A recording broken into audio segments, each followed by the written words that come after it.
But I would need a 3-lead ECG at this point. Also, it would be helpful to do an EFAST as well. And then if we do have an ST segment elevation, going to management of the myocardial infarction. From his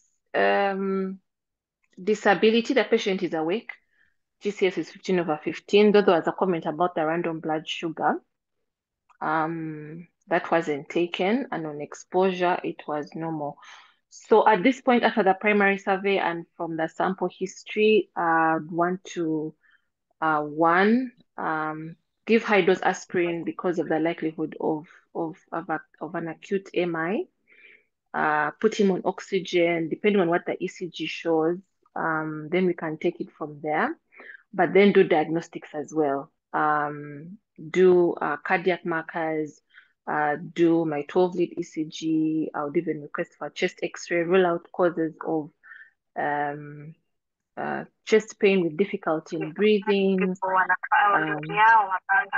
It could be, so rule out common things, and the diagnostics will help you. But from the primary survey, really the only life-threatening thing could probably be the respiratory distress, and depending on what the ECG is looking like. So if there's an ECG at this point, I think would want to look at it. Great. Thank you, Dr. Doreen. And I'm going to be providing the initial information, and then we have an ECG too. Okay. So in the ED, when we receive the patient, breathing support, as Dr. Doreen was able to note, that we gave oxygen therapy 5 liters via nasal prongs, and the patient closely monitored for worsening respiratory distress. The circulation, we gave 2 large bowel cannulae, and fluids 1 liter of normal saline was administered. Monitoring and investigations, vital signs, and urine output were continuously monitored, and the point of care ultrasound and chest X-ray were done. Pain management, patient received IV paracetamol 1 gram for the chest pain relief. And for the diabetes management, as we initially mentioned, that the RBS was 320 milligrams per deciliter. We treated with insulin as per sliding scale protocol. This was 16 units infusion. Then for our secondary survey,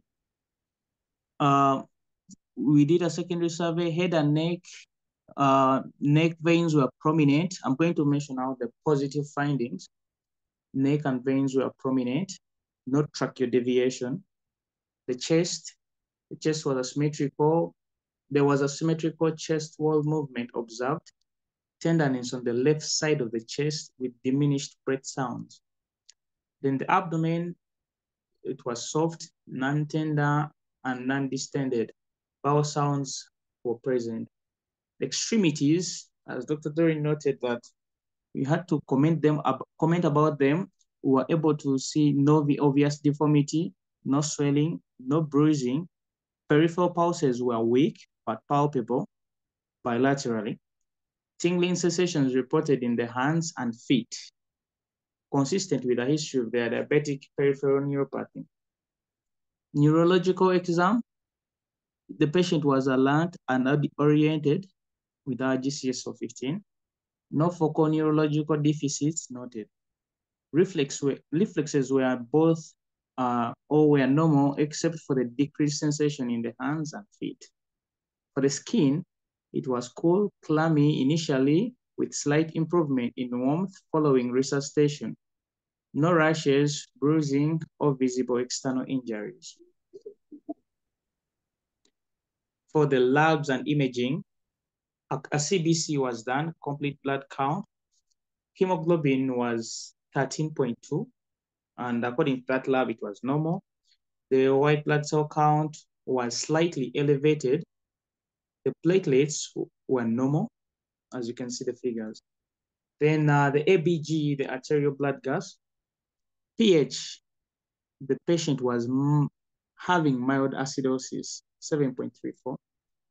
Then partial pressures of carbon dioxide, 48 milliliters of mercury, they were elevated. Then partial pressures of oxygen, 60 millimeters of mercury, representing hypoxemia. Then the bicarbonates, 24 milliequivalents per liter, which was normal. Then continuing with our labs, RBS was 320 milligrams per deciliter.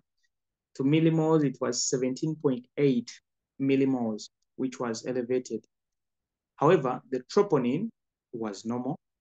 D-dimers were slightly elevated. C-reactive proteins, 60 milligrams per liter, which was mildly elevated. Then we have our image. I don't know if Dr. Doreen, would you like to come in and maybe talk about our image? Okay, so we have a chest X-ray here. As you can see, I think I'll just start off with the bone, the trachea. The trachea is, I don't know if this is me, but it looks slightly, it's slightly displaced. And then you have no visible fractures, and you can clearly see that you have your costophrenic and costophrenic angles look intact. But then if you look at your cardiac shadow, your cardiophrenic angles look slightly abnormal, but also very clearly you can see a bit of heterogeneous opacities on the right side of the X-ray. And where the arrows are pointing at, well, it looks to me like you have a bit of a heterogeneous opacity as well there. But clearly you can see that the trachea is deviated with loss of your lung markings on the right, on the left actually.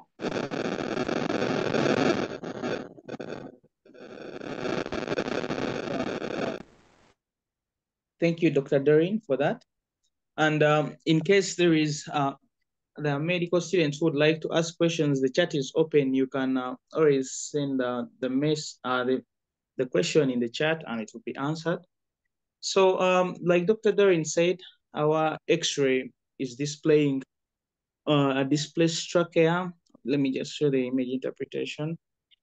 There was hyperlucency noted on the left hemithorax as she pointed. There is mediastinal shift to the right. However, there were no visible fractures. Then point of care ultrasound was done. It's usually bedside. There was absence of lung sliding on the left side. No evidence of pericardial effusion or tamponade. Then for the ECG, there was a sinus tachycardia at 120 beats per minute. No ST segment changes or signs of ischemia.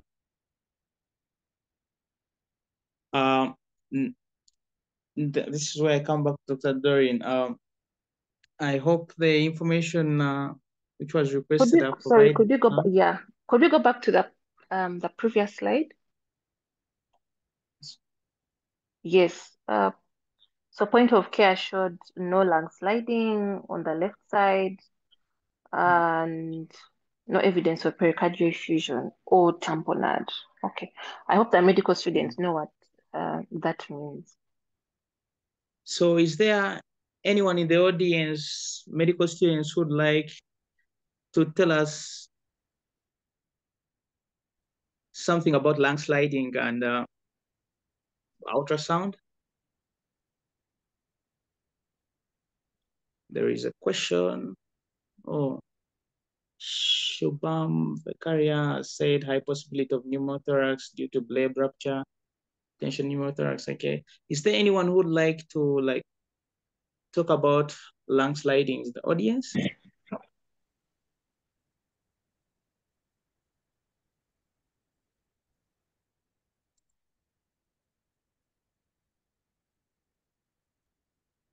Yeah, I think, hello, this is Jimmy. Yes, Dr. Jim. Yes, Jimmy Achela, I'm a resident of emergency medicine at Makerere University. So, lung sliding basically means that when someone is breathing, usually we have the visceral and the parietal pleura. That the visceral pleura is attached on the lungs, and then the parietal is on the chest cavity. And when in the mechanics of breathing, when someone breathes in and breathes out, the two pleura slide against each other. So they basically be moving and rubbing against each other. And when there is a lot of tension or buildup of pressure within the chest cavity, the two pleura the movement of the two pleura will get diminished. And when you try to observe that movement of the pleura with ultrasound scan, you find that it has been diminished because of the pressure that not allowing for the expansion of the lungs and also and the recoil of the lungs. So you basically can't see that movement. If there's anything that is building up the pressure within the chest cavity, it could be on one side, could be on both sides. In this case, I think it was on the left side, where there was potentially something that was creating pressure within that side of the lung and diminishing the sliding of the two pleura. That gives us, that is termed as absent lung sliding. Thank you. Yes, thank you very much, Dr. Jimmy. Dr. Doreen, would you like me to move on this? I would like to clarify more. No, I think Jimmy has done a fantastic job. I think we can move on to the next slide. I believe, yes. So differentials at this point. Okay. So we have an adult male, non-diabetic, with poor glycemic control in respiratory distress. Clearly, we have a pneumothorax, and this could be due to, well, probably diabetic lung disease.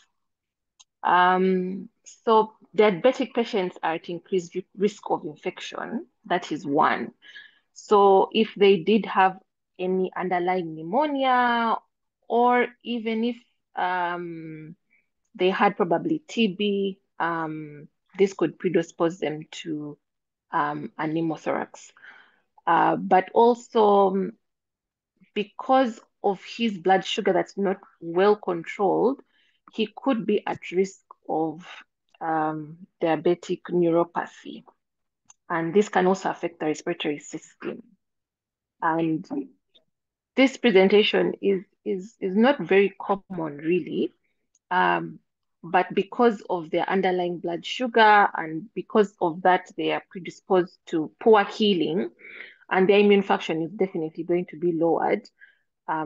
They could be predisposed to a pneumothorax, probably due to infection.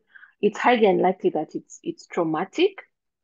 So most likely you're looking at an infectious cause of the pneumothorax.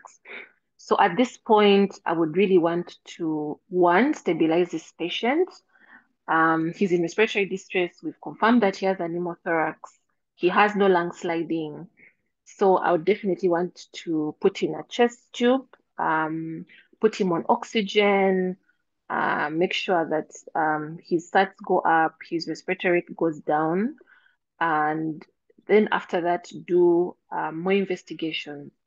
I would definitely want to do more screening in regards to where the infection could be coming from. If possible, even do gene expert for him because they're at risk of getting TB. We did ABGs as well. I believe a C-reactive protein was done, if I'm not mistaken. but definitely rule out Yes, it was anything. done. It was done, yeah. But also more history from this patient. If he's a smoker, is he at risk of COPD? But then go back and review my primary survey. So put in the chest tube, maintain him on oxygen, repeat my primary survey, make sure that the respiratory rate has gone down, you've taken care of breathing.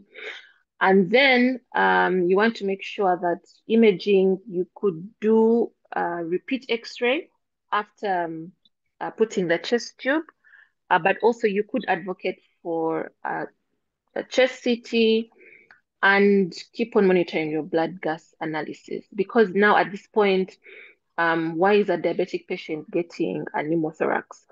You want to control the blood sugar as well, because the blood sugar being elevated is just lowering his immunity. Most likely, he's at risk of further infections.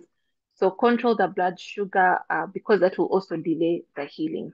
If it's due to some sort of primary lung infection, at this point, I would definitely want to get my IM team on board to identify, how we can help this patient. But most likely there's that underlying lung disease or some sort of infection that's going on in this patient. Yeah. Yes, thank you But very blood much, Dr. glucose Doreen. management is very crucial. Blood glucose management is very crucial. So definitely the sliding scale has been started, but you could also benefit from ruling out DKA as well for this patient. So would want to check his ketones and we also want to make sure that we're monitoring his output, urinary output. Yeah, thank you. Yes, thank you very much, Dr. Doreen. So, in the audience, if you have any question, anything you want to direct to Dr. Doreen, you can always put in the chat and she'll be able to respond. So as we proceed to our ED course, I hope the slides are clear.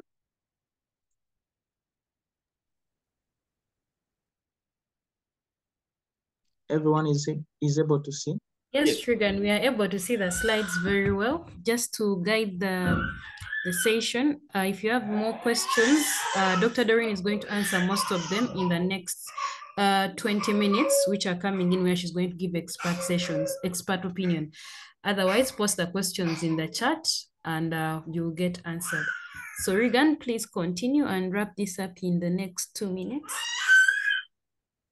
Okay, so the ED course, cardiology consult was done, and their recommendation was to continue monitoring cardiac biomarkers and initiate aspirin and statin therapy, because this is a patient who is at risk of coronary artery disease. Then changes during our ED course. Initially, the patient had severe respiratory distress, hypotension, and chest pain, which was managed with oxygen therapy, fluid resuscitation, and analgesia. Management of the patient after realizing what the patient had, a needle decompression in the second intercostal space, mid-clavicular line on clinical assessment, and then chest thoracotomy or chest tube was inserted after imaging with immediate improvement in respiration and the BPs. Post-intervention, patient was more stable. SpO2 improved to 96 on 5 liters per minute, and the BP was 100 out of 66 millimeters of mercury. Hospital course, as we say, insulin therapy instituted as per sliding scale. Then the patient was admitted to ICU for proper management, and tension, pneumothorax, DKA, and their coronary artery disease then our vitals were closely monitored. The plan was to insert the chest tube, then also manage diabetes, then do cardiac monitoring for any signs of ischemia or any arrhythmia that can arise. Then respiratory support, you try to wean off the supplemental oxygen that was being given to see if the patient remains stable. You just don't take it off. Then further imaging or follow-up chest X-ray should be done in the next 6 to 12 hours to assess lung re-expansion and confirm resolution of the pneumothorax. At this point, I call Dr. Doreen. Do you have any powers and pitfalls for this case?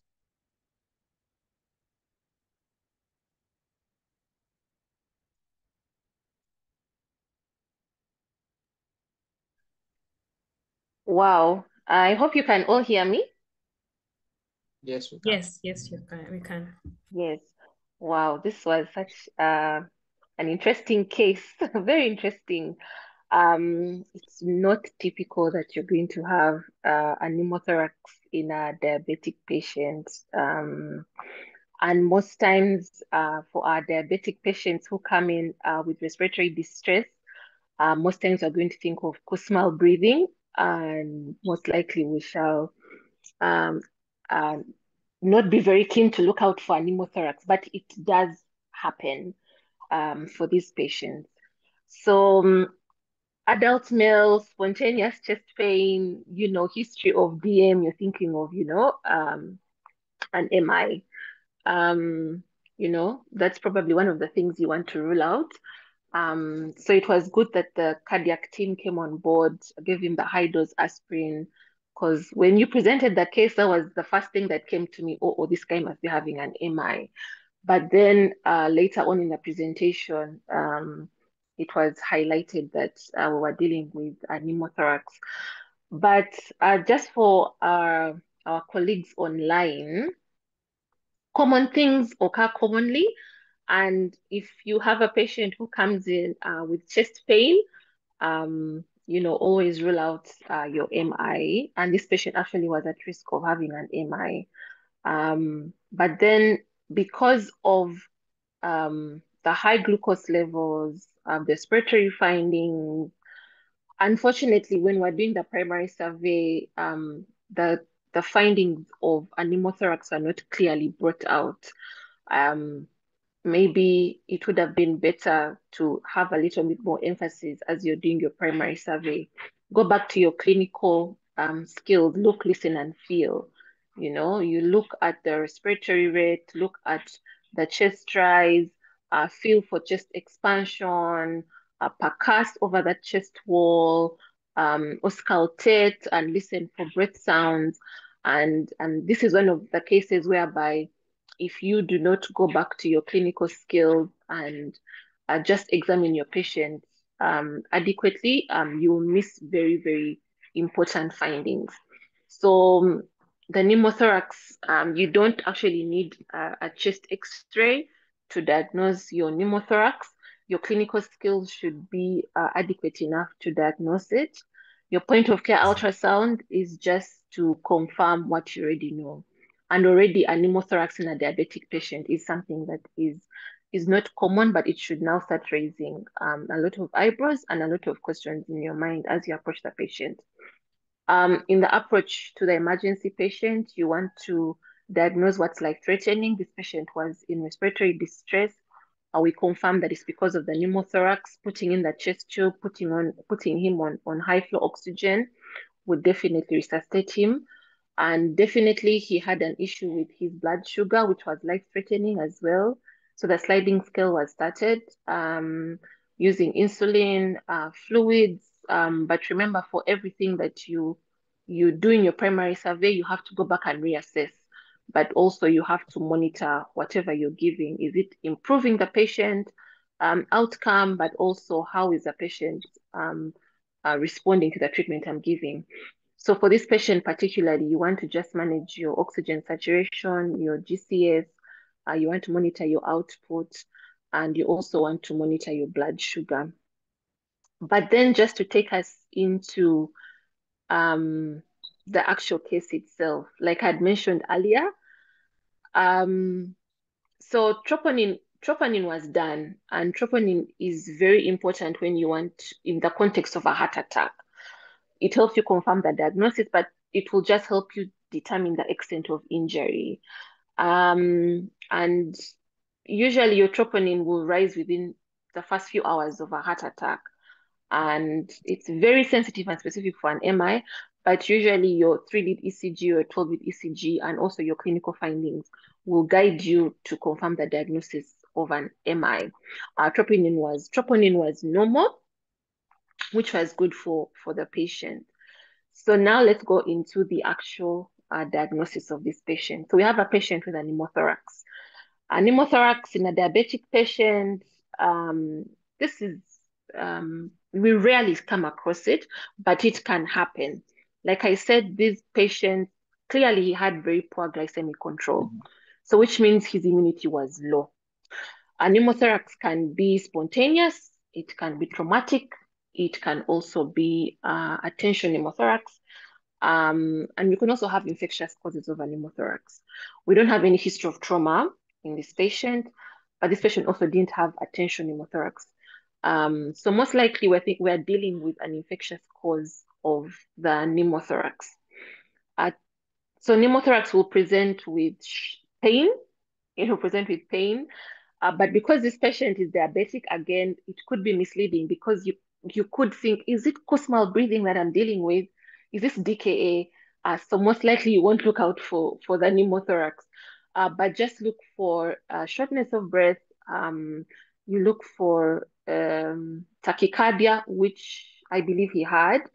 But again, your clinical signs, examine the patient, decreased breath sounds on the affected side, deviation of the trachea, resonant percussion notes, reduced chest expansion, and then again, your point of care ultrasound will help you confirm that diagnosis. So it could be again due to diabetic lung disease. And again, it's due to poorly controlled blood sugar. And also, because they're at risk again of infection, this patient could have had a secondary pneumothorax, maybe from TB or maybe from a pneumonia that he had in the past. We're not really sure, but he needs further investigations to find out what exactly could have happened and led him to having a pneumothorax. The other thing could be that this patient, again, like I said, you want to do more history. Are we dealing with COPD as well? Because a COPD can also now predispose you to spontaneous pneumothorax. So the approach for this patient is very, very important. Identify what's life-threatening. He was in respiratory distress. We managed to diagnose what exactly was causing the respiratory distress. It wasn't DKA, it's a tension pneumothorax, a pneumothorax. We put in the chest tube, put him on oxygen, and his respiratory symptoms improved. The other thing again is the blood sugar, which we managed to put him on a sliding scale. Because again, he's diabetic, he has coronary artery disease, the ECG was done, high dose aspirin is given, a statin is given because we want to make sure that he's not going to throw a clot and put him at risk of having an MI. So diagnostics are very important, and this is a kind of patient where you need a multidisciplinary approach. You definitely want to have your IM team on board. You want to have your endocrinologist on board. You want to have your cardiologist on board. I would even consider CTS as well to come in and support us in the management of this patient. So definitely a very sick patient, you need the intensivists as well, your critical care team on board. So the approach again, and why I love emergency medicine is because you see something and you manage it and you see results as soon as possible. So life-threatening conditions, identify, manage them, but also disposition is very important. And this patient needed the ICU, and it's a good thing that he ended up in the ICU. So I don't think I have anything else to add apart from emphasizing clinical skills, because that is what is going to set you apart. Because for this patient, you could have easily diagnosed DKA and thought of Kussmaul breathing. But if you just focus on your clinical skills, look, listen, and feel, that could have helped you identify the pneumothorax, which makes you now think even broader. Why is a diabetic patient having a pneumothorax? you know, and then of course it's going to bring on all these other questions and guiding your management of the patient. So I think my key takeaways here really, like I've said,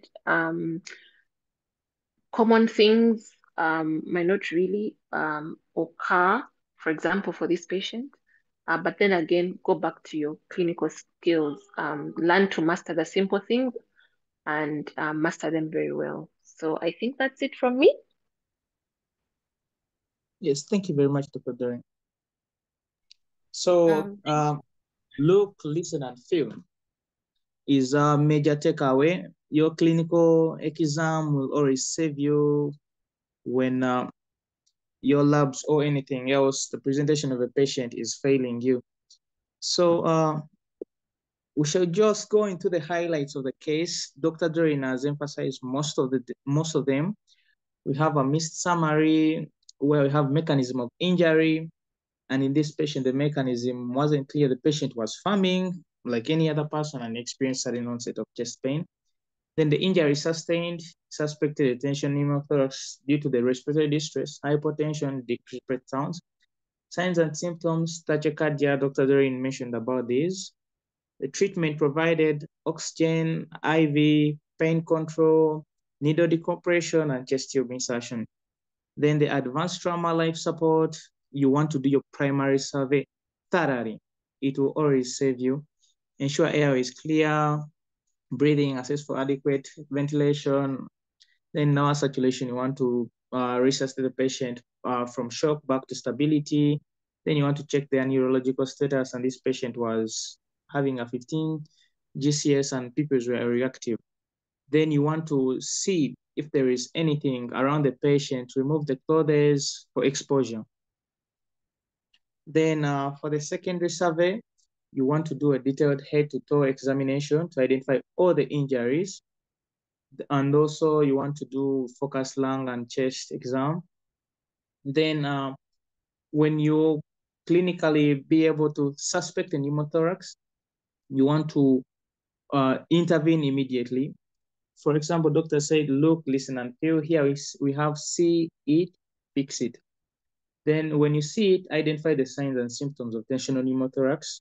And that's tachycardia, hypotension, hyperresonance on percussion. Then you fix it because tension pneumothorax is going to take away the patient faster if you don't react or intervene early enough. Then maybe let me talk about the etiology. Like I've seen in the chat, people have been talking about blebs and everything. Yes, tension pneumothorax can be spontaneous or traumatic. You've heard of patients who have endometriosis. For medical students, endometriosis is presence of endometrial tissue within the body but outside the uterus. So in cases where it's in the lungs, it's called catamenial. But then also a bleb can rupture. This could be due to COPD or connective tissue disorder. So, and usually this is in tall people. Some studies have suggested, I've seen a link to one of the studies that tall people have a risk of rupturing of their blebs and they can have a spontaneous pneumothorax. Then traumatic could be blunt chest pain or rib fractures, penetrating chest trauma, or iatrogenic when you're trying to insert a central line, then you eventually enter into the lung pleura and you cause a pneumothorax. So recognition of a tension pneumothorax, history and exam, symptoms, you want to pay attention to the patient's symptoms, chest pain, shortness of breath, then the vitals. Then also you do your examination, a focused chest exam. Then ultrasound these days can always save you bedtime if it's available, but if it's not available, still your clinical skills. Then like Dr. Doreen said, you don't have to wait for imaging to take the patient or to treat the patient. If you do your thorough exam, you can always diagnose the tension pneumothorax and treat the patient appropriately. You want to do a supine X-ray, and I'm going to show you some X-rays you can see. You can see when a patient is having a tension pneumothorax, for example, a deep sulcus sign, And I think this slide shows a small pneumothorax. If you can see where the arrow is, the white arrow, then when you do an erect chest x-ray, you're seeing in this x-ray, it's similar to our patient, you're seeing the trachea is deviated, then the cardiac silhouette is also deviated, and the mediastinum is a bit enlarged. Then when the patient is lying, you'll see a deep sulcus sign here at the costophrenic angle. Yeah? You will see hyperlucency. Then CT scan. In our setting, it will be rare to do a CT scan for attention pneumothorax as soon as possible. But if it's available, you can already see that there is displaced lung tissue. You can see. I hope everyone can see my slide. Yes, and for ultrasound, no lung sliding, as Dr. Jimmy explained very well how pleura and parietal pleura and visceral pleura are able to contribute to the lung sliding. And you can see a seashore sign if there is proper lung sliding or positive motion lungs. Then a barcode or stratosphere sign when there is absent lung sliding. So management of this patient, clinical unstable, you feel like it's attention pneumothorax, you do needle decompression as soon as possible in second intercostal space, mid-clavicular line. Then a chest tube is always inserted and you monitor. Then you can add oxygen to support the patient. And at this point in time, the audience can ask questions and can be answered by Dr. Doreen, or if any directed towards me, I'll be able to respond. Thank you, Regan, for the wonderful case. Thank you for taking time to bring this information out for us. Some few things that stood out. The team in the chats wanted to really understand the spontaneous pneumothorax and in this patient diabetic, but I think Dr. Doreen clearly tried to explain that to us.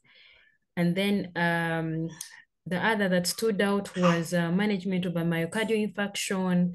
And then I'll ask, I know Dr. Doreen is the expert, but I'm going to kindly ask one physician, Dr. Olinga. Can you use 2 minutes to explain or to summarize chest tube insertion for it has appeared a lot in the chat. Just 2 minutes. I hope he's on the chat. Just to wrap it up, the position, the procedure, just 2 minutes. If he's not, then I'll still hand it over to Dr. Doreen. Okay, so, oh, Daniel, you're on? Yes, I am. Okay, the floor is yours. All right. Thank you very much, Dr. Anna. And thank you, Regan and Dr. Doreen, for the wonderful presentation. Danny, can you try to speak closer to your microphone? We cannot hear you quite well. All right. I hope I am now loud and clear. It's fine. Hello? Yes, I believe I'm loud. Danny, go ahead. Let me proceed. All right. Thank you very much, Regan and Dr. Doreen, for the wonderful presentation. I'll just move directly to responding to the question that has been given unto us. Already, as it has been mentioned, the first thing you want to do in approaching pneumothorax that has been already diagnosed is decompressing. So this decompression can be done by either a needle decompression or a finger thoracostomy. These are the nuances that we are adopting now. And we are moving away from the mid-clavicular line. Want to decompress around that area, second intercostal space, for reasons of muscle and fat bulk. So you might not actually reach the pleural lining for you to decompress the air, or better yet, with the displacements or the shift of the mediastinum that has already occurred, you may stand the risk of actually getting into some of the greater vessels like the aorta, or even puncturing the mediastinum, later proceeding to mediastinitis. So best area is still triangle of safety, that is in the infra-axillary area. And we know the triangle of safety all the way from undergraduate is, so the apex of that triangle is the base of the axilla itself. And then the base of the triangle is the fifth rib. So you palpate the fifth rib, and that is where it will be. The anterior edge is the superior aspect of the pectoralis major, and then posteriorly it's latissimus dorsi. So within that area, you palpate the fifth or fourth intercostal space, and that's where you want to put your needle. If you have a scalpel, create that space gently, and there is this notion of above the rib below. so you just palpate The rib and go above that rib, because you want to avoid the neurovascular bundle that is there, so the blood vessels and the nerves that are there. So once you're there, you can place your finger nicely and poke into that area of the pleura, and you'll feel a gush of air. keep your sterile finger In there, and then you can get a drain. Now, interestingly, again, new horses are moving towards chest drains. If the indication is Absolutely draining air. Do not debilitate the patient with gauge 32 or 36 because it's male. Your target is really to drain that air. So you can even choose the lower gauges, 24, 26, because at the end of the day, you want to drain the air out and restore lung expansion and eventually lung function. Thank you very much. Remember to have analgesia. No one should be subjected to pain. Keep sterile techniques. thank you. Okay, thank you, Dr. Danny. I hope we've picked something. We're not quite clear, but I hope we picked something and we've gained clarity on the position and the brief summary of how to do a chest tube insertion. So we have 4 minutes on this call, and I'm going to use, there is a form in the chat. You can check it and answer it for people who would love to give us cases in the next coming sessions. In the next 4 minutes, I'm going to use 2 minutes. I would love to request Dr. Doreen to, we've had a case of a patient with difficulty in breathing that presented in a way that was not very obvious. In the next 2 minutes, could you please summarize for us your key take-homes for anyone in the emergency department who sees an undifferentiated patient with difficulty in breathing? Maybe also the other part in the last 1 minute is to help us to say what key investigation would be important in this patient and when would be your choice to insert a chest tube. I hope those questions are quite clear. Thank you, Dr. Doreen. Thank you, Dr. Anna. The approach of emergency medicine is beautiful because we approach the patient to identify what is life-threatening, and we manage it, and we save life and improve patient outcome. And the primary survey is beautiful because you identify what is life-threatening according to the different parameters. This patient was in respiratory distress. Again, go back to your clinical skills. Look, listen, feel. For every intervention, for every life-threatening condition that you find, you want to intervene. But your patient is in respiratory distress. Why are they in distress? This is a non-traumatic patient. You identify that there is no sliding. You identify that it's a pneumothorax. You intervene and put in your chest tube. But it goes back to your clinical skills. And then you also identify that the patient has a hyperglycemia. and then you manage it. So my take home really is to focus on the clinical skills, go back to your basics, master your basics, focus on your primary survey, and identify what is life-threatening and manage it. But irrespective of whether the patient has difficulty in breathing due to a traumatic cause or a medical cause, the approach for emergency medicine is resuscitate, depending on what you've found. For this patient particularly, it's very atypical presentation. You have a diabetic patient with respiratory distress. Again, the thinking would be DKA, but then just go back to your clinical skills and think broadly. A pneumothorax can occur in a diabetic patient, and you really have to go back to understand why this patient is having a pneumothorax. Is it because of an infection? Is it because of the complications of the diabetes? Is it due to maybe TB? Is it probably due to maybe some traumatic event that happened? Again, because they're at risk of poor wound healing, but also because their immunity is low, it predisposes them to underlying conditions that can be easily missed. My choice of imaging, well, basics first. You have your point of care ultrasound to diagnose your pneumothorax. But then again, like I said, you don't need the X-ray to make the diagnosis. But do the X-ray, because the X-ray will guide you on maybe some underlying pathology. But also a CT scan can also guide you in case there's some pathology going on. You want to screen the patient adequately.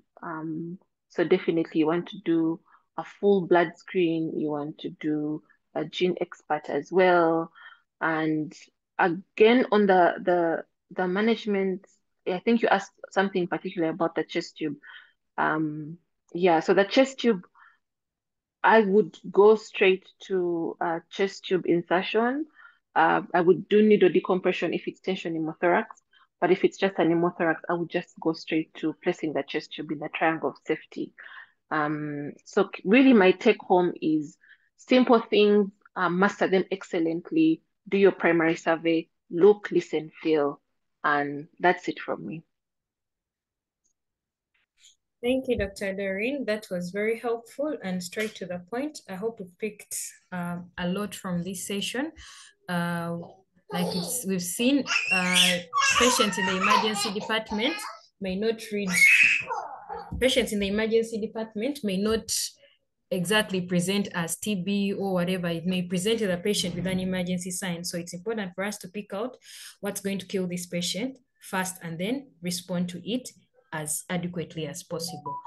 Okay, so this brings us to the close of this session today. And I want to inform everyone that these sessions are occurring every month, and we are still welcoming teams to present cases. If you see an interesting case in your ward, in your department, as you're doing a ward round, please reach out. We'll be very welcoming to listen into these sessions monthly so that we can learn from each other. As we bring to the close, I would like to maybe Dr. Bonnie can give us a closing remark, and then we bring this to a close. Thank you so much. Oh, thank you so much. Really appreciate the opportunity to listen in, to learn, and all the great conversations. This is just the beginning of a series of sessions. Feel free to be part of it, provide recommendations, reach out, present. It's an opportunity for all of us to grow and make a better emergency care space. Really appreciate it. Thank you, moderator, expert, and our presenter today for all the enlightenment. Thank you. Have a good one. Okay. Thank you, everyone. From us, the CPC team, thank you, and have a good night. See you next month. Bye.